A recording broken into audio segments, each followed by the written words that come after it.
Assalamualaikum warahmatullahi wabarakatuh. Sebelumnya perkenalkan, nama saya Muhammad Tajuddin Azamzami dari kelas 5B program studi akuntansi Fakultas Ekonomi dan Bisnis Universitas PGRI Madiun. Nah, di sini saya akan mempresentasikan hasil ujian dari mata kuliah akuntansi syariah, yaitu dengan menggunakan dua media. Yang pertama yaitu media animasi, kemudian video biasa, karena teman-teman supaya tidak bosan melihat saya terus. Nah, kemudian langsung saja dari video animasinya. Tugas ujian akhir semester 5 mata kuliah akuntansi syariah dengan dosen pengampu yaitu Ibu Ni'amah Sarjana Ekonomi Magister Sains.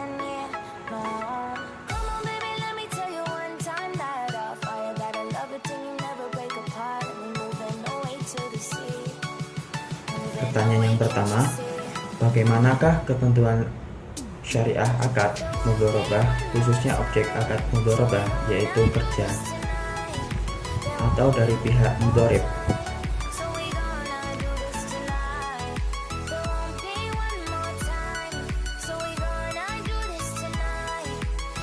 Jawabannya yaitu yang pertama, kerja adalah hak pengelola dana dan tidak boleh diintervensi oleh pemilik dana.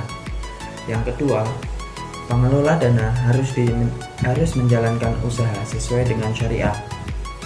Yang ketiga, pengelola dana harus mematuhi semua ketetapan yang ada dalam kontrak. Yang terakhir, kontribusi pengelola dana dapat berbentuk keahlian, keterampilan, selling skill, manajemen skill, dan lain-lain.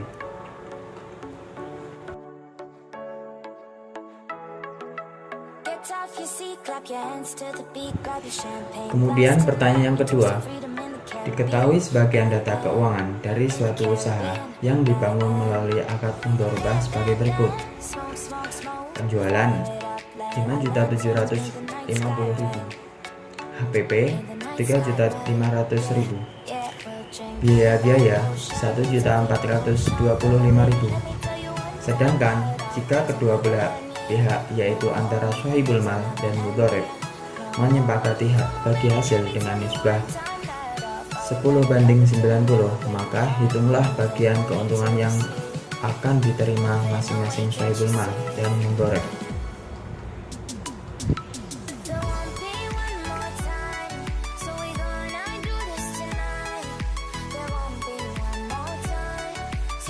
Yaitu jawabannya, diketahui penjualan 5.750.000, HPP 3.500.000, biaya 1.425.000, nisbah 10:90.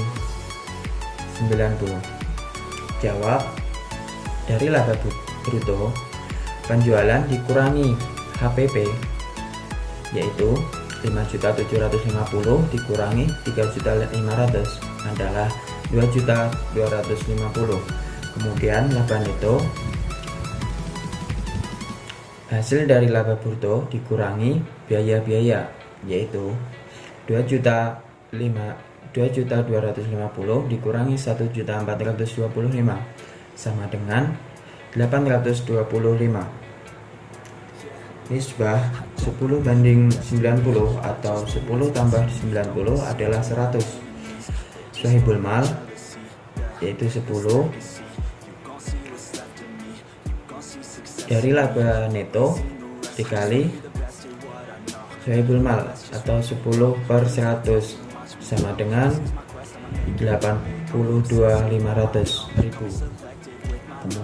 Kemudian mudharib yaitu 90 atau 90 dari laba neto dikali mudharib 90/100 yaitu 742.500.000.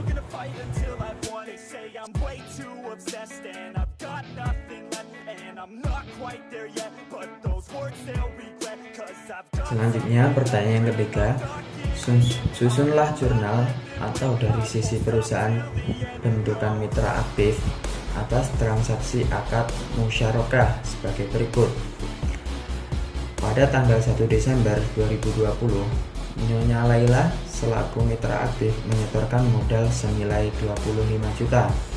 Sedangkan Tuan Bisri selaku mitra pasif menyetorkan modal senilai 11 juta. Keduanya sepakat melakukan akad syirkah dengan nisbah bagi hasil Nyonya Laila dengan Tuan Bisri, yaitu 3:1.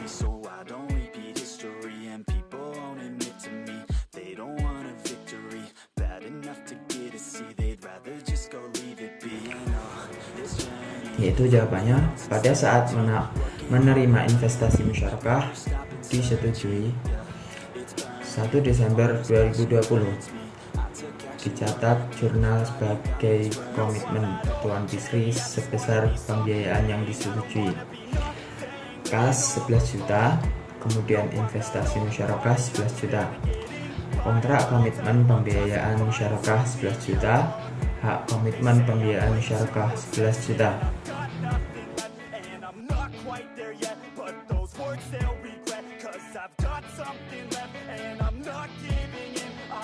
Kemudian pertanyaan nomor 4, dari soal nomor 3 di atas, jika pada akhir bulan Desember 2020 usaha bentukan mitra aktif memperoleh keuntungan sebesar 4.400.000, maka berapakah bagian keuntungan yang diterima masing-masing mitra aktif dan mitra pasif?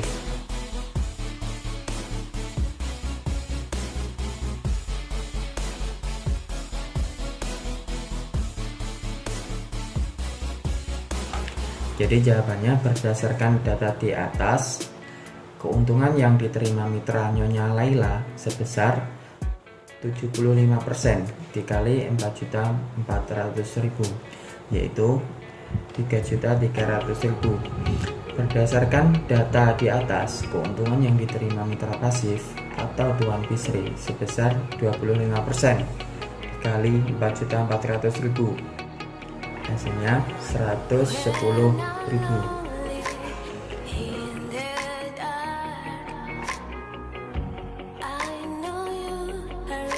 Selanjutnya, pertanyaan nomor 5.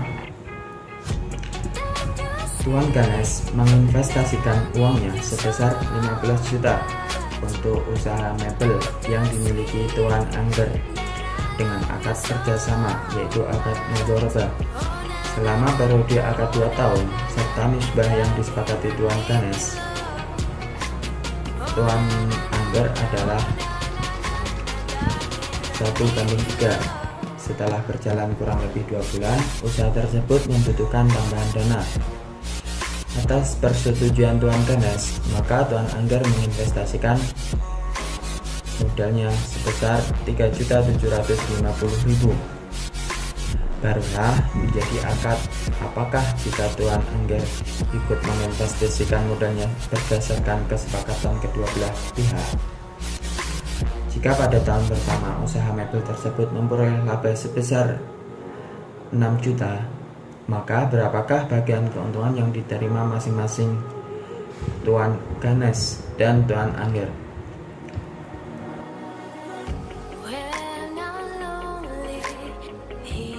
Jadi jawabannya, dengan demikian tentu akadnya berubah menjadi akad mudharabah mushtarakah.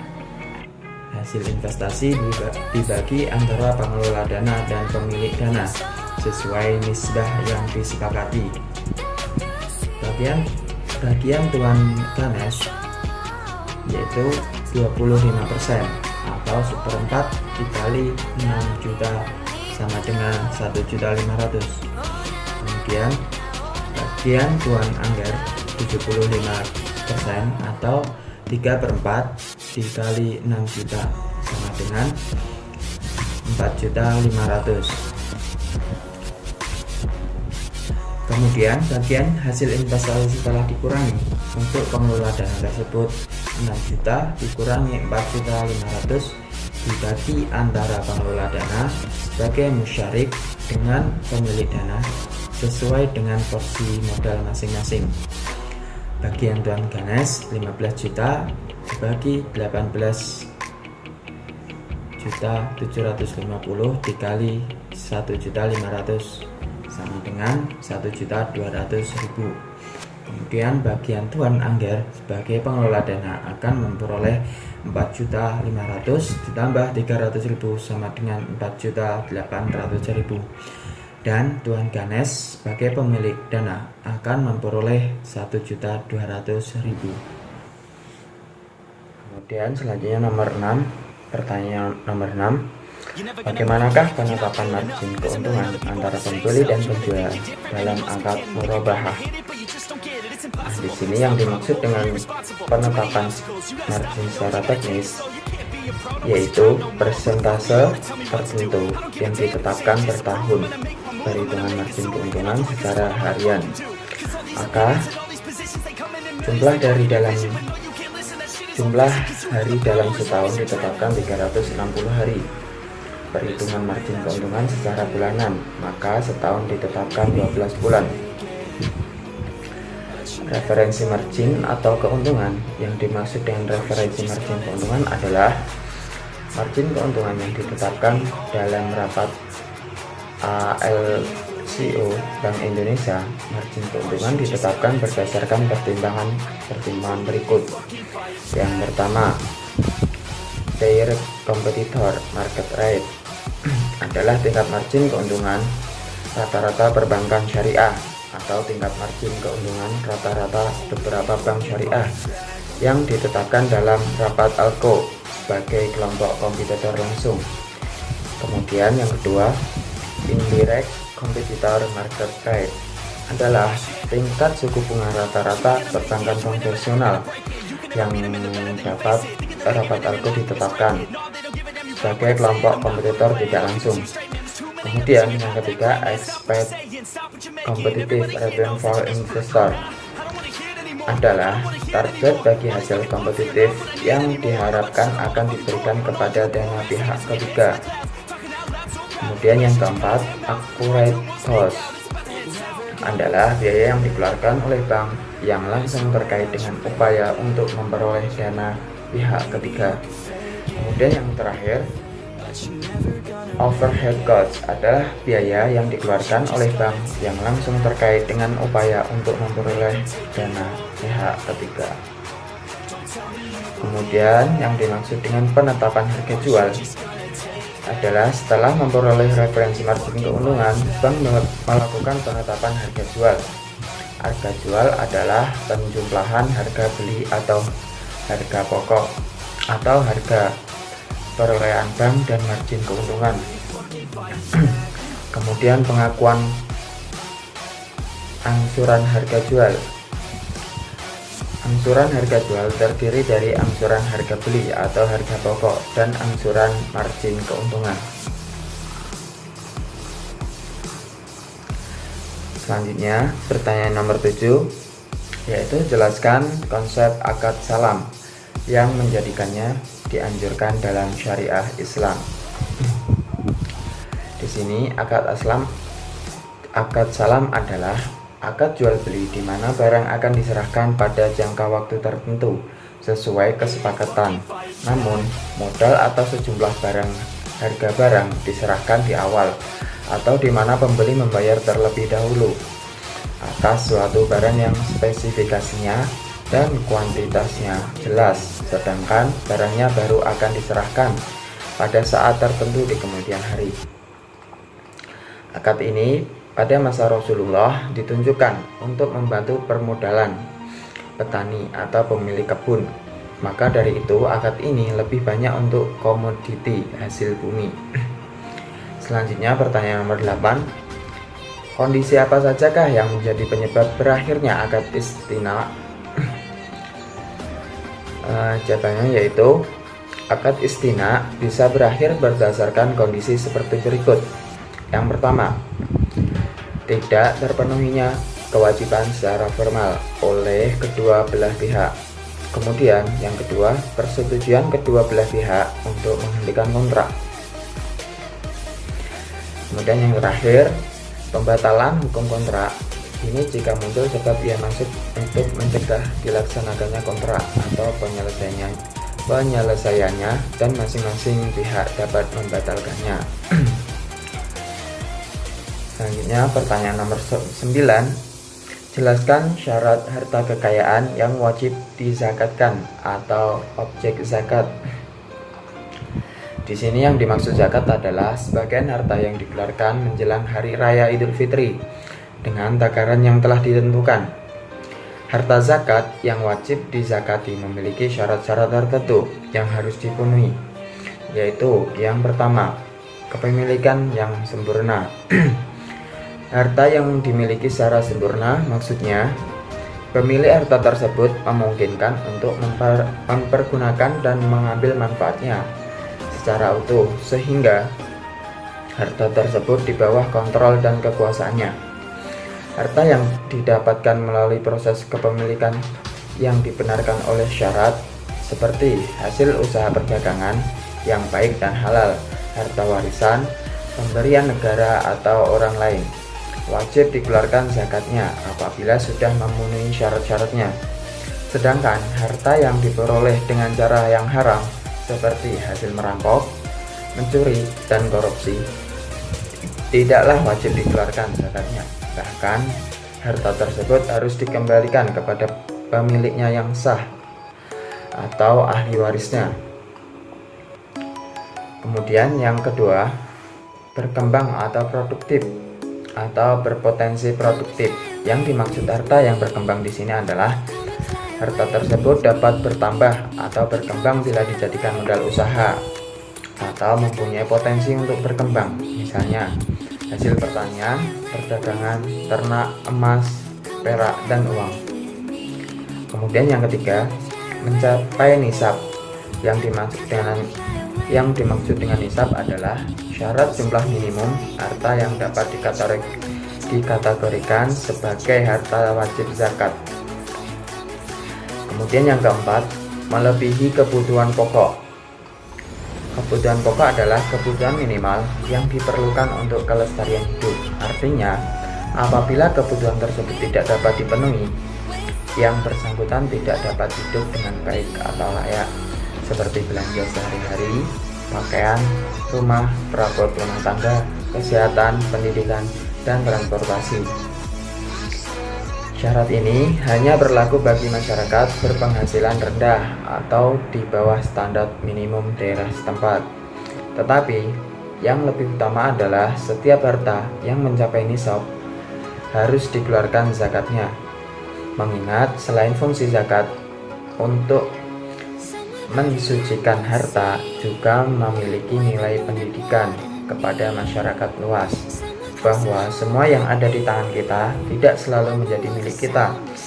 Apabila di zaman sekarang gaya hidup modern oleh sebagian kalangan dianggap sebagai kebutuhan pokok, jika hal ini terus berlangsung, manusia modern tidak akan pernah mengeluarkan zakat karena hartanya selalu habis digunakan untuk memenuhi keinginannya, bukan kebutuhannya.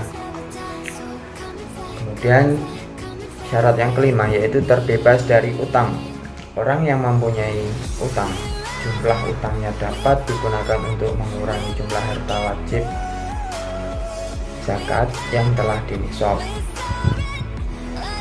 Jika setelah dikurangi utang harta zakat menjadi tidak sampai nisab, harta tersebut terbebas dari kewajiban zakat, sebab zakat hanya diwajibkan bagi orang yang memiliki kemampuan, sedangkan orang yang mempunyai utang dianggap tidak termasuk orang yang berkecukupan. Ia masih perlu menyelesaikan utang-utangnya terlebih dahulu. Zakat diwajibkan untuk menyantuni orang-orang yang berada dalam kesulitan yang sama atau mungkin kondisinya lebih parah daripada fakir miskin.